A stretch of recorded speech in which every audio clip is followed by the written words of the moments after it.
ಎಲ್ಲರಿಗೂ ನಮಸ್ಕಾರ. ಸರೋಜಾಸ್ ಕಿಚನ್ಗೆ ಸ್ವಾಗತ. ಇವತ್ತು ನಾವು ಹೋಳಿಗೆ ಹೇಗೆ ಮಾಡೋದು ಅಂತ ನಿಮಗೆ ತೋರಿಸ್ತೀನಿ. ಫಸ್ಟ್ಗೆ ನಾನಿಲ್ಲಿ ಒಂದು 2 ಗ್ಲಾಸ್ ಬೇಳೆನ ತೊಳ್ಕೊಂಡು ಕುದಿಯೋಕೆ ಇಟ್ಟಿದ್ದೀನಿ. ಒಂದು 2 ವಿಷಲ್ ಆದರೆ ಸಾಕು.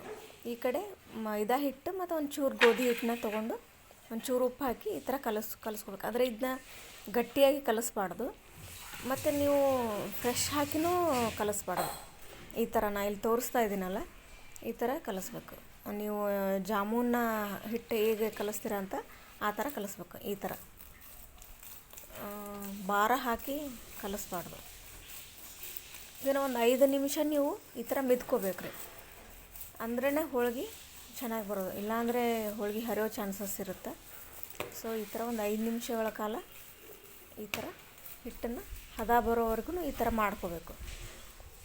ಆಮೇಲೆ ಒಂದು ಪಾತ್ರೆಗೆ 1 ಸ್ಪೂನಷ್ಟು ಎಣ್ಣೆ ಮತ್ತು 1 ಸ್ಪೂನಷ್ಟು ನೀರು ಹಾಕಿ, ಇಲ್ಲಿ ತೋರಿಸ್ತಾ ಇದ್ದೀನಲ್ಲ ನಾನು, ಈ ಥರ ಹಿಟ್ಟನ್ನು ಅದರೊಳಗೆ ಹಾಕಿ ಸ್ವಲ್ಪ ಎಲ್ಲ ಕಡೆ ಹಿಟ್ಟು ಎಣ್ಣೆ ಹತ್ತೋ ಹೊರಗೆ ಇಟ್ಕೋಬೇಕು. ಈ ಥರ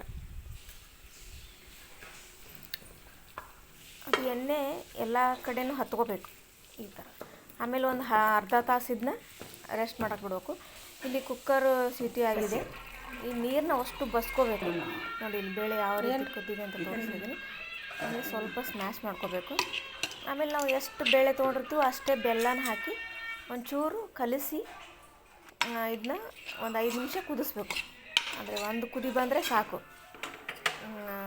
ಮೀಡಿಯಮ್ ಫ್ಲೇಮಲ್ಲೇ ಇಡಬೇಕು. ಈ ಥರ ಕುದಿಸ್ಬೇಕು ಒಂಚೂರು. ಆಮೇಲೆ ಇದು ಒಂಚೂರು ತಣ್ಣಗಾದ ನಂತರ ಮಿಕ್ಸಿಗೆ ಹಾಕ್ಕೊಂಡು ಈ ಥರ ನುಣ್ಣಗೆ ರುಬ್ಕೋಬೇಕು.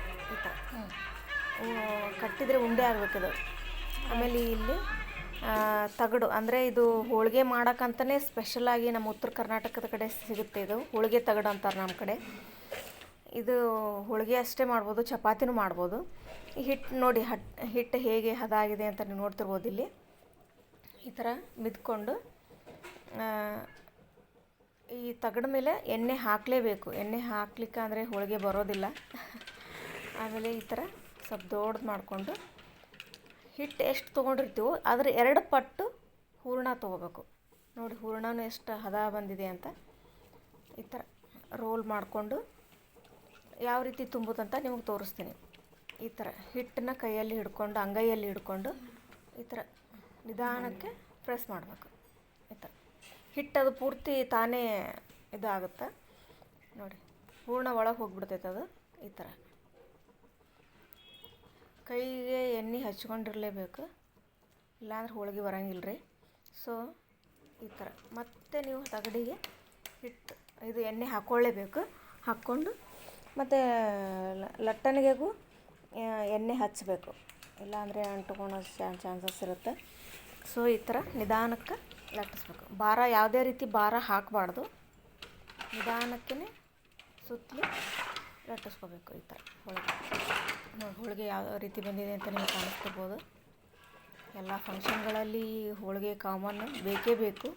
ಸೊ ಅದರಲ್ಲೂ ನಮ್ಮ ಉತ್ತರ ಕರ್ನಾಟಕದ ಕಡೆ ಅಂತೂ ಹೋಳಿಗೆ ತುಂಬ ಫೇಮಸ್ಸು. ಎಲ್ಲ ಹಬ್ಬಕ್ಕೆ, ಹುಣ್ಣಿಮೆ, ಅಮಾವಾಸ್ಯೆಗೆ ಹೋಳಿಗೆ ಇದ್ದೇ ಇರುತ್ತೆ ಎಲ್ಲರ ಮನೆಯಲ್ಲೂ. ಸೊ ಈ ಥರ ನಿಧಾನಕ್ಕೆ ಲಟ್ಟಿಸ್ಕೊಂಡು ನೋಡಿ. ಮೇನ್ ಇಲ್ಲಿ ಹಿಟ್ಟೇ ಮುಖ್ಯ. ಹಿಟ್ಟು ಚೆನ್ನಾಗಿದ್ದರೆ ಯಾವುದೇ ರೀತಿ ಪ್ರಾಬ್ಲಮ್ ಆಗೋಲ್ಲ. ಮೇಲೇನೂ ಸ್ವಲ್ಪ ಎಣ್ಣೆ ಹಾಕ್ಕೊಂಡು, ನಿಮಗೆ ನಾನು ಇನ್ನೊಮ್ಮೆ ತೋರಿಸ್ತೀನಿ. ಈ ಥರ ಹಿಟ್ಟನ್ನ ತೊಗೊಂಡು ಎಣ್ಣೆಯನ್ನು ಹಚ್ಚಿ, ಎಣ್ಣೆ ಜಾಸ್ತಿ ಬಳಸ್ಬೇಕಿಲ್ಲಿ. ಎಣ್ಣೆ ಇರಲಿಲ್ಲ ಅಂದರೆ ಹೋಳಿಗೆ ಬರೋದಿಲ್ಲ. ಸೊ ಈ ಥರ ಹೂರಣ ತೊಗೊಂಡು ನಿಧಾನಕ್ಕೆ, ಇದು ಹೋಳಿಗೆಗೆ ಅವಸರ ಮಾಡೋ ಹಾಗೇ ಇಲ್ಲ ನಾವು. ಸೊ ಈ ಥರ ನಿಧಾನಕ್ಕೆ ನೋಡಿ ಈ ಥರ ತುಂಬ್ಕೋಬೇಕು. ನಿಮಗೆ ಫಸ್ಟ್ಗೆ ಸ್ವಲ್ಪ ಕಷ್ಟ ಆಗ್ಬೋದು, ಬಟ್ ಬರ್ತಾ ಬರುತ್ತೆ. ಉತ್ತರ ಕರ್ನಾಟಕದವ್ರು ಆಗಿದ್ರಂತೂ ಏನು ತೊಂದರೆ ಇಲ್ಲ. ಹೋಳಿಗೆಗೆ ಇದು ತಗಡಿಗೆ ಎಣ್ಣೆ ಹಾಕಿ ಈ ಥರ ನಿಮಗೆ ಲಟ್ಸೋಕ್ಕೆ ಬರಲ್ಲ ಅಂದರೆ ಈ ಥರ ನೀವು ಕೈಲೇನು ಪ್ರೆಸ್ ಮಾಡಿದ್ರೆ ದೊಡ್ಡದಾಗುತ್ತೆ. ಈ ಥರ ಏನು ತೊಂದರೆ ಇಲ್ಲ, ನಿಧಾನಕ್ಕೆ ಲಟ್ಟಿಸ್ಬೇಕು.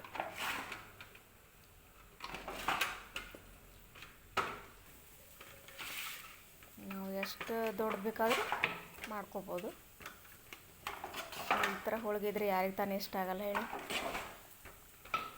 ನಿಧಾನಕ್ಕೆ ಮಧ್ಯದಕ್ಕಿಂತ ಸುತ್ತಲೂ ಲಟ್ಟಿಸ್ಕೋಬೇಕು.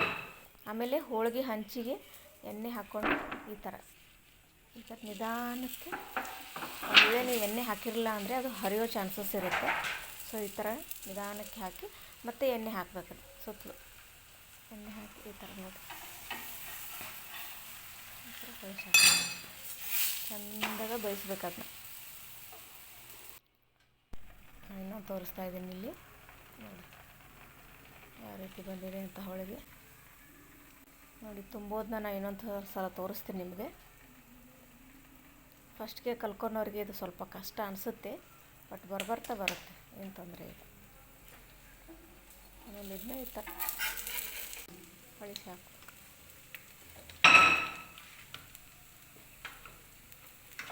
ಎಲ್ಲ ಫಂಕ್ಷನ್ಗಳಲ್ಲಿ ಹೋಳಿಗೆ ಇರಲೇಬೇಕು. ಸೊ ನೀವೇ ಮನೆಯಲ್ಲಿ ಕಲ್ತ್ಕೊಂಡ್ರೆ ಇನ್ನೂ ಒಳ್ಳೆಯದು.